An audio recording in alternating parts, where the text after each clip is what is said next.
বড় ভাই, ও বড় ভাই, তুমি কি বিয়ে শাদী করবা না? আর তোমার জন্য কিন্তু আমার বিয়েটাও হচ্ছে না।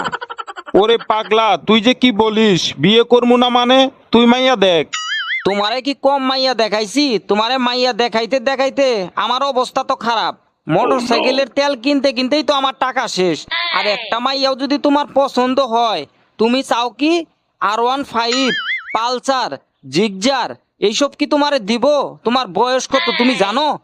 আমার বয়স কত আমি জানবো না, এটা কোনো কথা কইলি? আমি যখন ছোট ছিলাম তখন যুদ্ধ হয়েছে। যুদ্ধের কথা আমার একটু একটু মনে আছে। এই ধর আমার বয়স আর কত হবো, 30। যুদ্ধের বয়সই তো হয়ে গেছে 52 বছর, তাহলে তোমার বয়স 30 কি করে হয়? ওই 52 বছরই হবে তাহলে। 52 বছরই ধর। ওই 52 বছর বলে হবে, কিরকমটা যে এখন লাগে। তুমি তো বললা যুদ্ধের সময় তুমি একটু একটু বুঝো, তোমার একটু একটু যুদ্ধের কথা মনে আছে। তাহলে তো মিনিমাম তোমার 5 থেকে 7 বছর বয়স তখন। তাহলে তো তোমার মিনিমাম 58 থেকে 59 বছর। হরে ভাই, তাই হবে। হতে পারে মানে কি? তোমার বয়স হচ্ছে 58 থেকে 59 বছর পার হয়ে গেছে, আর তুমি খুঁজো 6-7 এর মেয়ে। এটা কোনো কথা হইলো? আরে পাগলা, তুই তো কিছুই বুঝস না। 6-7 এর মেয়ে যে আমি কেন খুঁজি সেটা আজকে শোন।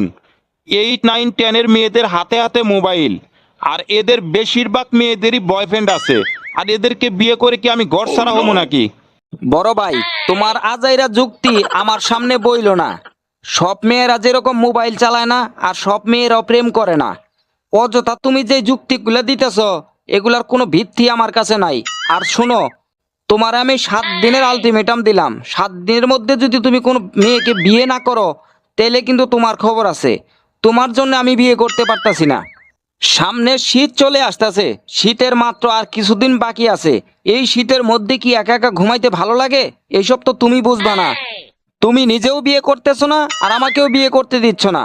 আমি কি সারা জীবন সন্ন্যাসী হয়ে থাকবো নাকি? তাই বলতেছি বড় ভাই, তাই বলতেছি বিয়েটা কিন্তু তাড়াতাড়ি করে ফেলো। আমার কিন্তু মটকা গরম করো না। আর আমার যদি মটকা গরম হয়, তাহলে কিন্তু তোমার অবস্থা খারাপ হয়ে যাবে।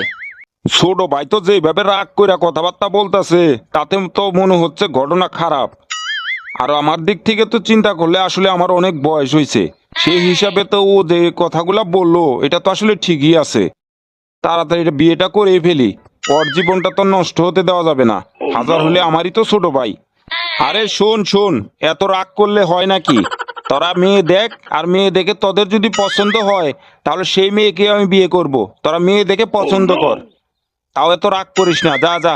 আর বালিশের নিচে দেখ 500 টাকা আছে, ওই 500 টাকা নিয়ে যা। আর বন্ধুদের সাথে একটু আড্ডা দে, মজা মাস্তি কর, তাহলে মনটা ভালো হয়ে যাবে। যা এবার যা। বড় ভাই তো এবার লাইনে আইছে। এইভাবে যদি ঠেট না দিতাম, তাহলে তো বড় ভাই লাইনে আইতো না। আমার রাস্তা পরিষ্কার হইলো। আচ্ছা ঠিক আছে বড় ভাই।